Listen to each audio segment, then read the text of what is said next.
I think it's important that we focus on where we would like all this to end, how we want to bring this to a solution. And I think it's important to recognize that we were postured for catastrophic failure in northeastern Syria because we entered into an alliance with the PKK. And the YPG, the Kurdish force that we worked with on the ground, is the PKK. This is a terrorist organization on the State Department's terrorism list that seeks to partition Turkey between Kurds and Turks. By aligning with the PKK, or actually allying with the PKK, we set ourselves on a collision course with Turkey. That was unwise from a humanitarian point of view, and it was extremely unwise from a strategic point of view. The strategic prize in this situation is the orientation, the international orientation of Turkey. The Turks have been telling us for years now that they don't like the fact that we are providing a power umbrella under which the PKK can build an autonomous Kurdish statelet in northeastern Syria. And we have effectively, time and time again, told them to sit down and shut up. We rebranded the PKK as the SDF. We brought in Arabs and Yazidis and others, as Mary Beth is saying. But the power center of that organization always was the PKK. And we should recognize that we lied to ourselves. The Obama administration packaged this as something other than PKK. It successfully propagandized the American people in that regard, but it didn't successfully propagandize the Turks. They're enraged by it. They have been telling us time and time again that this is destroying relations with them, and we chose to ignore it. This is not a question of Erdogan, by the way. The vast majority of Turks support this operation.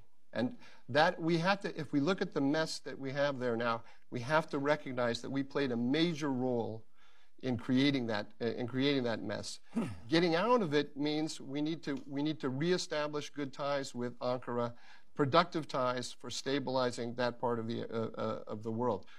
If we don't have productive ties with the Turks, which means largely working on their terms, not on ours, because we had 1,000 troops there, and we are leaving. Everyone knows we're leaving sooner or later. Turkey's going to be there forever, and the Turks know this as well. So we have to work through them largely on their terms.